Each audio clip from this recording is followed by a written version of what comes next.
Happy Friday afternoon, everybody. Going to come at you with a little bit more reading of the Word today. Hopefully you guys are all having a good Friday, preparing for the weekend, and prepping for the holidays that are coming up here in just a few short days. Celebrating the birth of Christ. So for those of you that celebrate Christmas, it's just around the corner. But today I want to talk to you guys about trusting God. Okay, so trusting in God. So this is one of the hardest things that I think a Christian, has to face. We're trying to believe in something that's invisible, that's not super tangible all the time. Even though we feel it, it's pretty hard to see it sometimes. So for me personally, it's one of the most challenging things that I face in my relationship with God.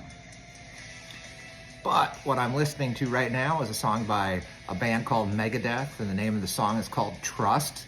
I think it's a perfect song for this topic. But, being challenged like this is probably the greatest leap of faith that all of us take, is just trusting and being bold in knowing that God's going to meet our needs, especially when things feel maybe a little scary, or we're facing adversity or uncertainty. But we have to know, God spoke this in Isaiah 55, that God's thoughts are not like our thoughts. His thoughts are higher than our thoughts. But we have some assurances though. So I'm going to jump into Proverbs chapter 3, verses 5 through 6. Trust in the Lord with all of your heart, and do not lean on your own understanding. In all your ways acknowledge him, and he will make your path straight. Love that. This is probably my second most favorite verses in the Bible. Jeremiah 29:11. Not a lot of us know this one. 29:11. For I know the plans that I have for you, declares the Lord. Plans for welfare and not for calamity, to give you a future and a hope.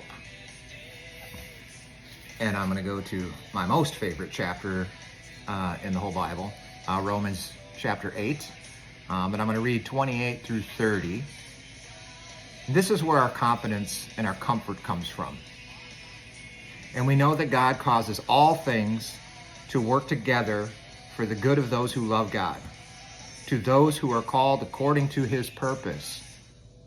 For those whom he foreknew, he also predestined to become conformed to the image of his Son, so that he would be the firstborn among many brethren.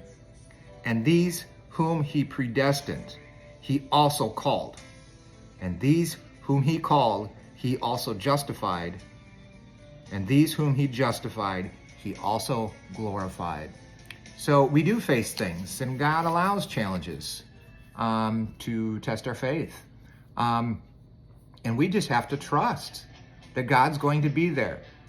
God leads you to make a step or puts a situation in front of you, and you have to make a choice. Am I going to trust that God's going to meet me in this? Even if my eyes see it differently, or my brain thinks about it in a human way instead of, God's way, that happens. And we get tested. So, but just know that you can trust in God. He's spoken the word. If you are a Christian and you trust the word, then you can be rest assured that he will meet you in the way that he has planned. All right. Love you all. Catch you guys soon. Have a great weekend, preparing for the holiday. May all of your families and your time be blessed. And we will talk soon. All right. Viking Josh, out.